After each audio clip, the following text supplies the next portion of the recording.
Hi అండి. ఈరోజు పిల్లలకి ఈవినింగ్ స్నాక్స్గా గోధుమ పిండితో గుంట పొంగనాలు చేస్తున్నాను. ఉదయం టిఫిన్గా కూడా ఇవే చేసామండి. కొంచెం పిండి మిగిలితే ఫ్రిడ్జ్లో పెట్టుంచి మళ్ళీ సాయంత్రం చేస్తున్నాను. గోధుమ పిండితో గుంట పొంగనాలు అసలు వస్తాయా రావా, వీటికి అంటుకొని పోతాయేమోనని భయపడాల్సిన అవసరం లేదండి. చక్కగా వస్తాయి. టేస్ట్ కూడా చాలా బాగుంటాయి. వీటిని చేయడానికి కూడా ఎక్కువ కష్టపడాల్సిన అవసరం లేదండి.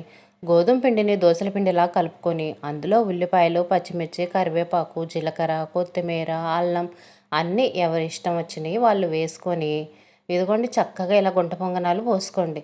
చూడండి చక్కగా అంటుకోకుండా ఎలా వస్తున్నాయో. ఉపవాసాలు ఉండేవాళ్ళు సాయంత్రం పూట అన్నం తినకుండా టిఫిన్ తింటారు కదండి. వాళ్ళకైతే మాత్రం చక్కగా ఉపయోగపడతాయి. గోధుమ పిండి ఎప్పుడు చపాతీలు చేసుకొని తినటమే కాకుండా అప్పుడప్పుడు ఇలా గుంట పొంగనాలు పోసుకొని తినొచ్చు. స్కూల్ నుంచి రాగానే మా అబ్బాయికి చేసి పెడితే చూడండి చక్కగా తింటున్నాడు. పిల్లలకే నచ్చినప్పుడు మనకు నచ్చవా?